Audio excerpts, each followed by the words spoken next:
Welcome to the Nightmare Zoo, where the animals hunt you. Tonight, we are not just looking at one monster. We are opening the classified black files of the Canadian National Park Service. I am Arthur Pendleton, former Chief Ranger of the Canadian Wilderness Division, and for 30 years I covered up the most horrific, gory, and brutal cryptid massacres to protect the multi-billion-dollar tourism industry. From the frozen, blood-soaked snows of the north to the deep, rotting taiga of the west, the Canadian wilderness is not a playground. It is a feeding ground. If you are listening to this in the dark, pull your blankets tight, lock your doors, and check your windows, because the things that stalk these ancient woods do not care about your safety.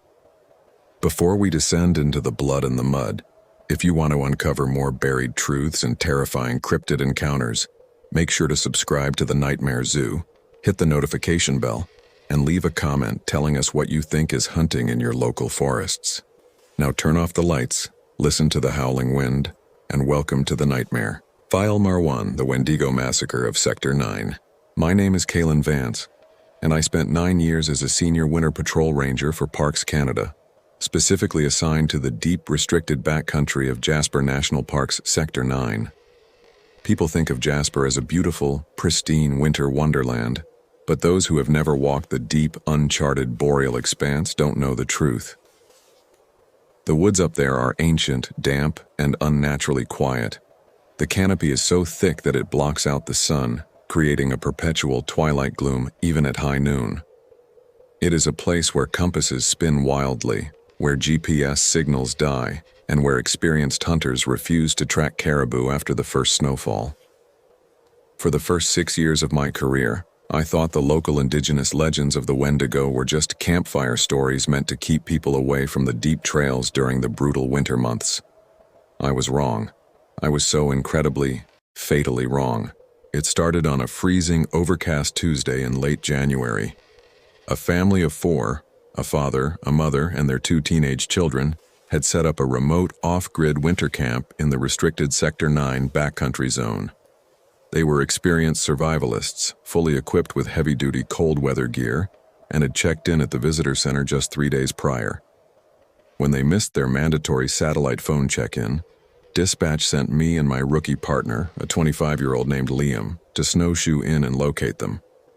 We expected to find a broken leg, a lost hiker, or maybe a campsite abandoned due to the dropping temperatures, which had plummeted to 30 below zero. As we snowshoed deeper into the gorge, the air grew heavy, smelling of wet rot, decaying pine needles, and something else. Something metallic. The smell of fresh, coppery blood, so strong it made my eyes water. When we finally broke through the dense wall of snow-laden spruce trees and reached the coordinates of their campsite, the sheer scale of the destruction defied all logic. It wasn't just a campsite anymore. It was a slaughterhouse frozen in time. The heavy-duty canvas tents hadn't just been torn down. They had been shredded into ribbons. The thick steel tent poles snapped like dry twigs and bent at impossible 90-degree angles.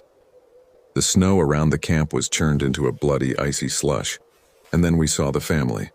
I have seen bear attacks in my time. I know the messy, chaotic damage a grizzly can do when it feels threatened or hungry.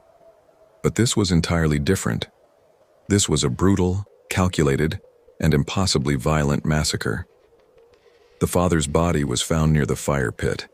His torso had been completely crushed, his ribcage caved inward with enough force to shatter his sternum into powder.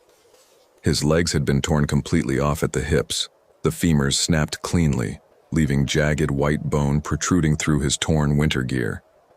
The mother and the 2 teenagers were scattered across the clearing, their bodies mutilated with a savage, joyful brutality.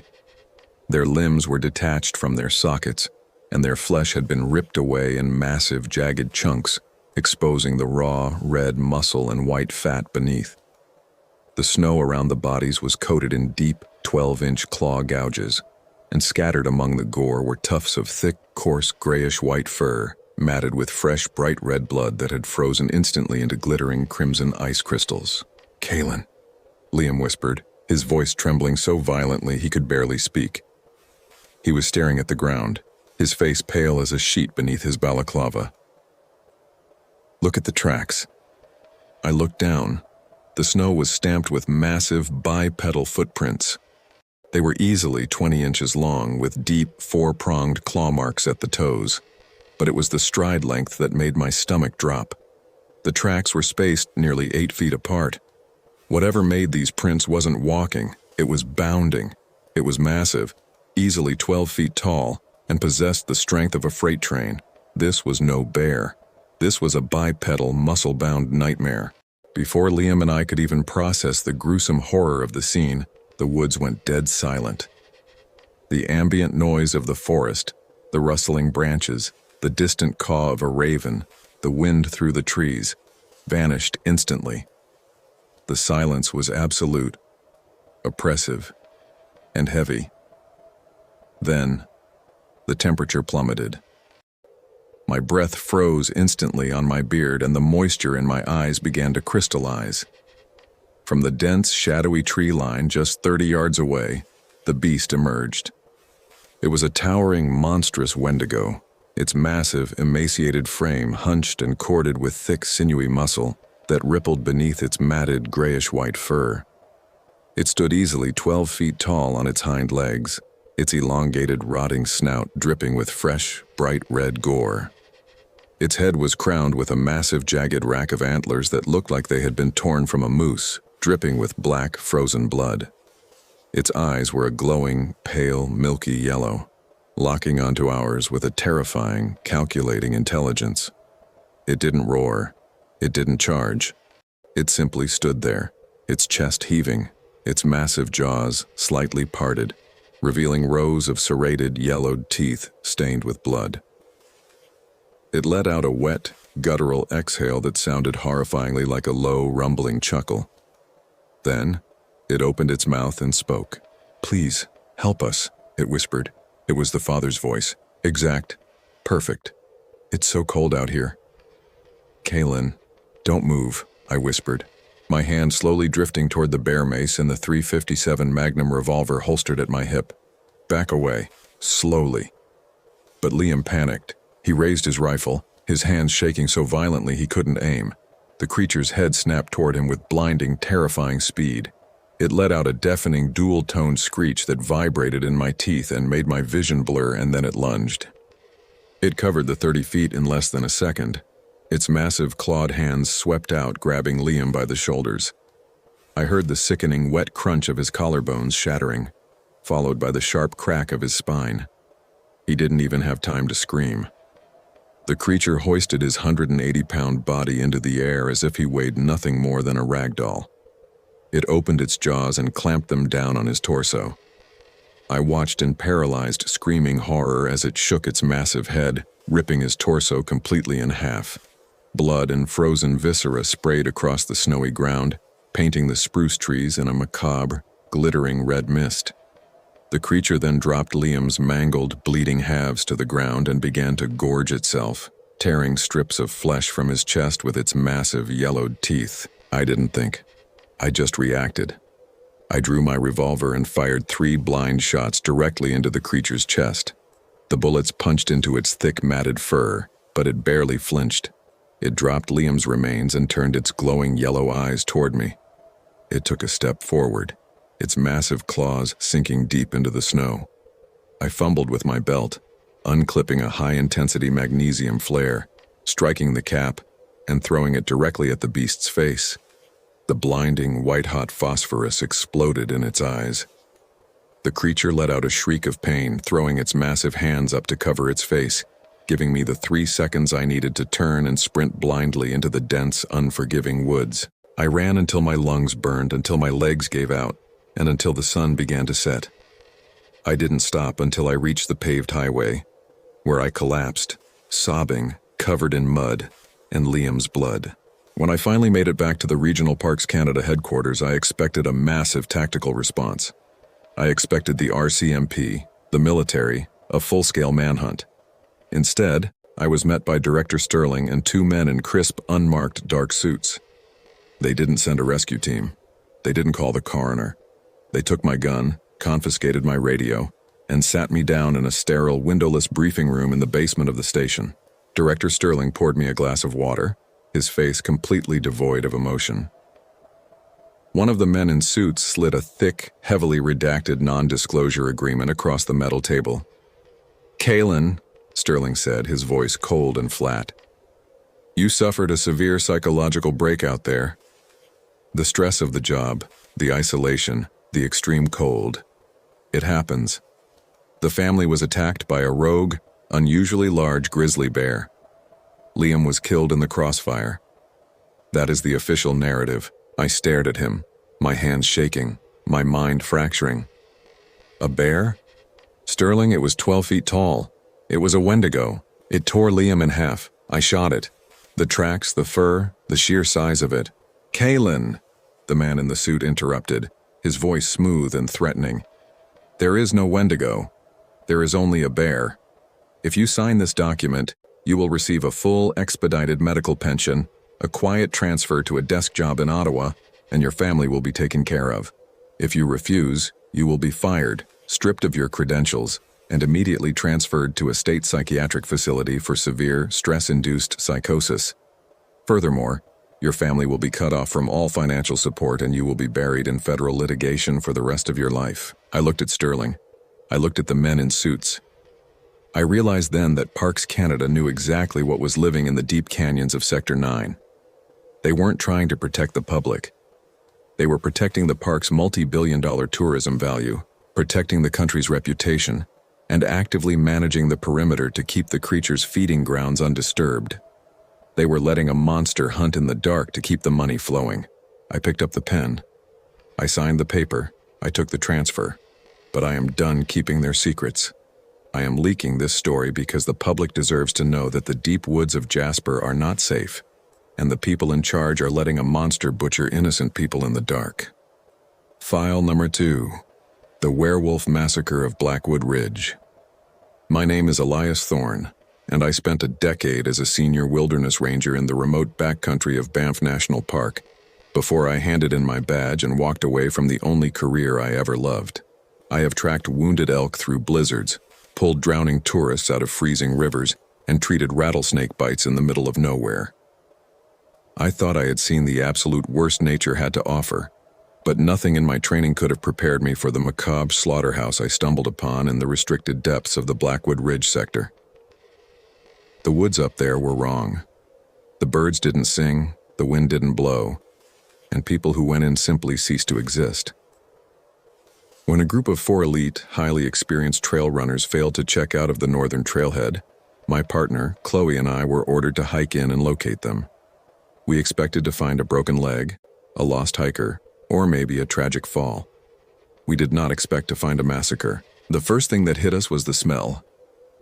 It was a thick metallic stench of copper, voided bowels, and wet, rotting meat that made my stomach heave before we even broke through the tree line. When we entered the clearing, the sheer scale of the destruction defied all logic. Massive ancient pine trees had been snapped in half like dry twigs, their splintered trunks pointing toward the sky.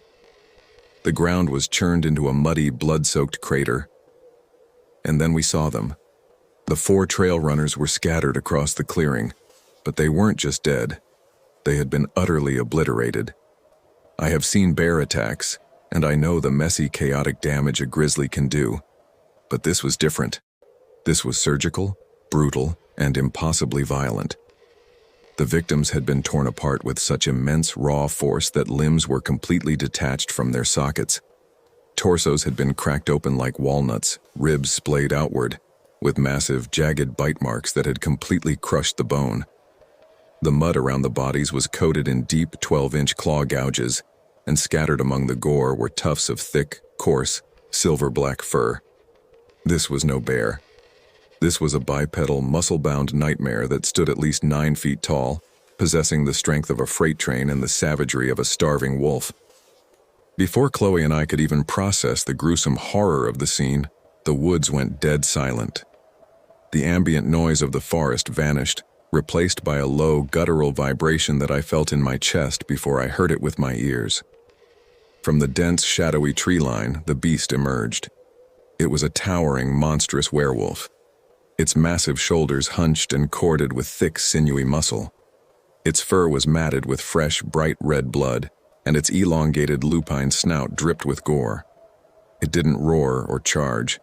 It simply stood on its hind legs, towering over us, its glowing, pale yellow eyes locking onto ours with a terrifying, calculating intelligence. It opened its jaws, revealing rows of serrated yellowed teeth, and let out a wet, clicking exhale that sounded horrifyingly like a laugh. It knew we were there. It knew we were small. And it simply didn't care, because it was already full. It turned its massive head, grabbed the half-eaten, mangled torso of one of the runners in its jaws, and effortlessly hoisted the 100-pound carcass up into the high branches of a pine tree to cache it for later. Chloe and I didn't speak. We didn't breathe. We just slowly backed away, our hands trembling violently on our holstered weapons, knowing that drawing a gun against a monster of that size would only provoke it. When we finally made it back to the ranger station, covered in mud and shaking from adrenaline, we immediately radioed dispatch and demanded a full tactical response. Instead, Chief Ranger Vance, a cold, hard-edged veteran who had been with the Park Service for 30 years, met us at the trailhead in an unmarked government SUV. He didn't send a rescue team. He didn't call the state police. He took our radios, confiscated our body cameras, and sat us down in his office to deliver a chilling ultimatum. He told us that a rogue, unusually large grizzly bear had wandered into the sector and attacked the hikers, and that was the official narrative. When I slammed my fist on his desk, screaming about the 9-foot-tall werewolf and the massive claw marks, Vance didn't blink. He slid a thick, heavily redacted non-disclosure agreement across the desk and told me that if I signed it, I would receive a full pension and a quiet transfer.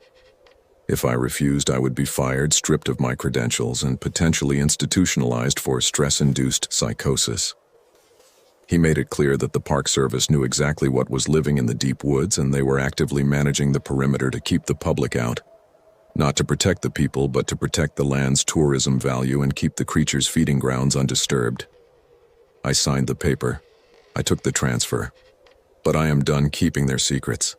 I am leaking this story because the public deserves to know that the deep woods are not safe, and the people in charge are letting a monster hunt in the dark. File No. 3, the primal butchery of the deep taiga.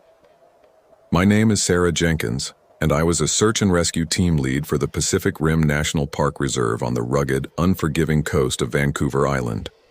The deep interior of the island is a primordial jungle, a dense, rotting, moss-choked taiga where the trees grow so thick and tall that the forest floor is locked in perpetual twilight. It is a place where the air is so thick with humidity and decay that it feels like breathing through a wet wool blanket. For years, the local First Nations and the old-timers warned us about the wild men of the deep woods, the Sasquatch. But the media and the tourists had turned them into gentle, elusive giants, shy creatures that avoided humans. That myth is a lie. A dangerous, deadly lie. What lives in the deep taiga of Vancouver Island is not a shy ape. It is an apex predator, a creature of immense primal rage and terrifying kinetic force. It was mid-October when a group of 6 university students went off-trail to document old-growth logging sites. They had the best gear, the best maps, and the best training. They vanished on day 2. When the mandatory check-in was missed, I led a 4-man SAR team into the deep interior. The hike-in was brutal, the terrain a chaotic mess of rotting logs, waist-deep mud, and thorny devil's club. By the time we reached their last known coordinates, the sun was setting, casting long, twisted shadows through the dense canopy. The first thing we noticed was the smell. It wasn't the clean, earthy smell of the forest. It was a thick, pungent musk, like a wet dog mixed with rotting vegetation and sour metallic blood. It was so overpowering it made my eyes water and my stomach churn. Then we found the campsite. It wasn't just destroyed. It was pulverized. The massive 100-year-old Douglas firs surrounding the camp had been snapped at the base, their massive trunks uprooted and thrown like matchsticks. The heavy-duty nylon tents were flattened into the mud, shredded into unrecognizable tatters. But it was the bodies that broke my mind. The students hadn't just been killed. They had been crushed. The sheer, blunt force trauma inflicted on their bodies defied human comprehension. One student's skull had been completely caved in, the bone fractured into a dozen pieces, his face reduced to a pulpy, unrecognizable mess. Another had his chest completely flattened, his ribcage shattered inward, his internal organs ruptured and forced out through his mouth and nose. The ground was a bloody, muddy slurry stamped with massive barefoot prints that were easily 20 inches long, with toes that looked like thick, muscular sausages. "Sarah," my partner Dave whispered, his voice trembling. "Look at the mud." I looked down. The mud was churned into a deep, bloody crater.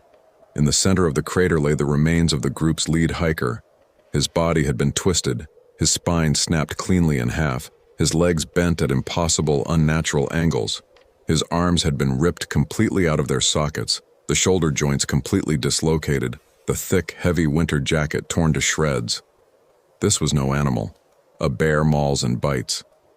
This creature had used its bare hands to crush, twist, and obliterate them with the casual, effortless force of a hydraulic press. Before we could even call it in, the ground beneath our feet began to vibrate. A low, rhythmic thumping echoed through the trees like massive, heavy footsteps. Then came the sound. It wasn't a howl. It was a deafening, chest-rattling roar, a primal, guttural bellow that shook the leaves from the trees and vibrated in my very bones. From the dense, shadowy tree line, the beast emerged. It was a towering, monstrous Bigfoot, easily 8.5 feet tall, its massive, broad shoulders covered in thick, matted, dark brown fur. Its arms were impossibly long, hanging down past its knees, ending in massive, muscular hands with thick black claws. Its face was flat, with a protruding, heavy brow ridge and deep sunken eyes that glowed with a feral, primal rage. It didn't look at us with curiosity. It looked at us with pure, unadulterated hatred. It let out another deafening roar, picked up a massive 100-pound boulder from the forest floor with one hand, and hurled it directly at us. The rock sailed through the air with terrifying speed, smashing into a tree just inches from Dave's head, splintering the thick trunk into a shower of wooden shrapnel. "Run!" I screamed. We bolted, slipping and sliding in the deep mud, our heavy packs slamming against our backs. The creature didn't chase us immediately. It simply walked after us, its massive, heavy footsteps shaking the ground, closing the distance with terrifying, loping strides. It picked up another rock, then another, hurling them through the air like cannonballs. One of the rocks clipped my shoulder, spinning me around and sending me crashing into the mud. I felt my collarbone snap, a blinding, white-hot pain shooting down my arm. I screamed, scrambling to my feet, but the creature was right there. It loomed over me, its massive, musky body blocking out the fading sunlight. It raised one of its massive, clawed hands, ready to crush my skull. Dave, bless his soul, turned around and fired his flare gun directly into the creature's chest. The blinding, white-hot phosphorus exploded against its thick fur. The beast let out a shriek of pain, dropping the rock and stumbling backward, clawing at its burning chest. It gave me the 3 seconds I needed to scramble to my feet and sprint blindly into the dark, unforgiving woods.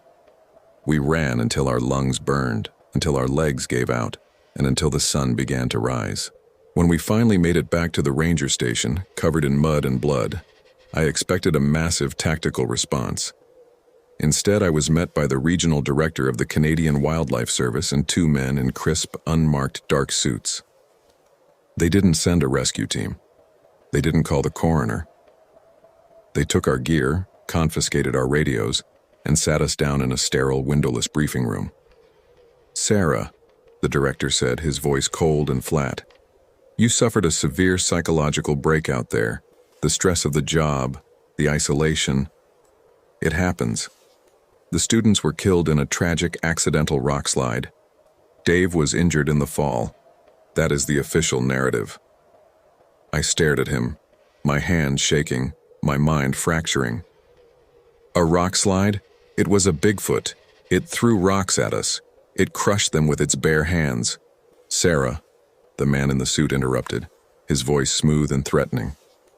"There is no Bigfoot. There is only a rock slide.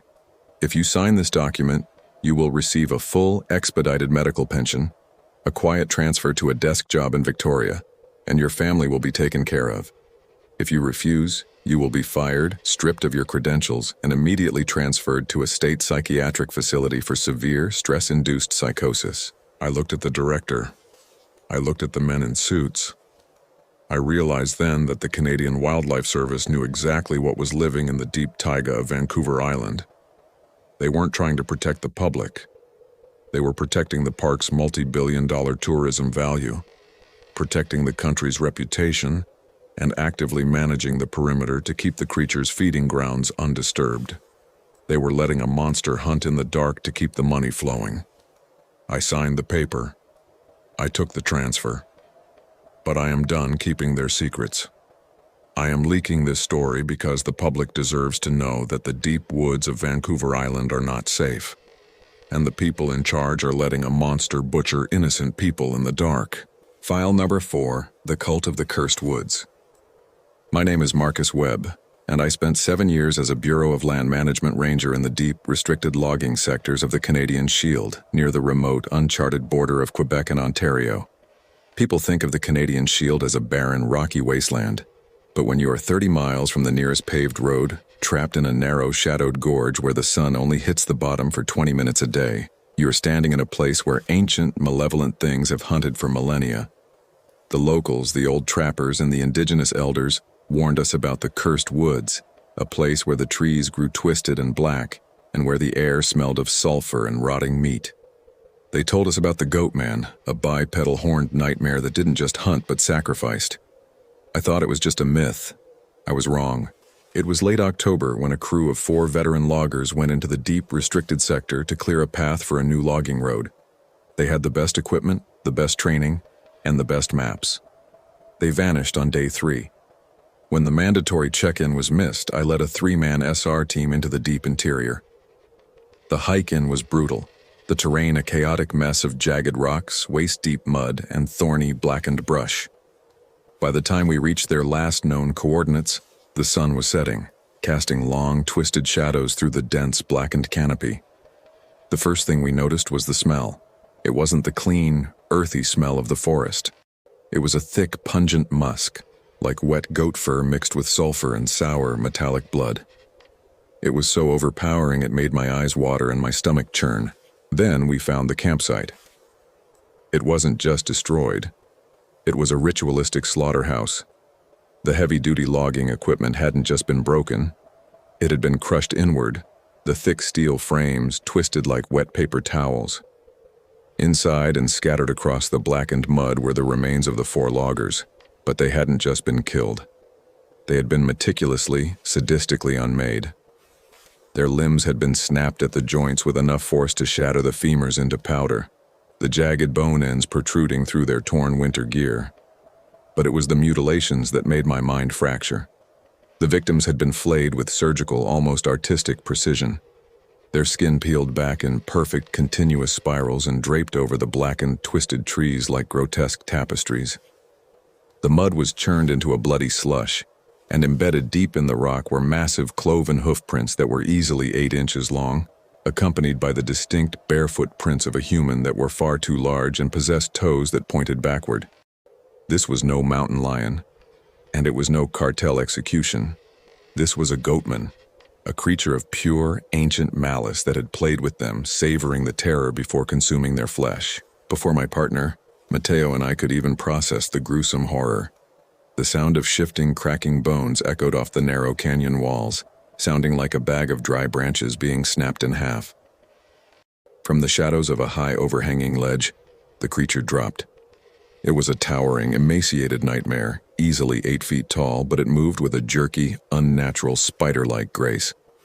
Its body was a grotesque, shifting mass of matted, mange-ridden goat fur and pale, rotting human skin that seemed to be stretched too tightly over a skeletal caprine frame.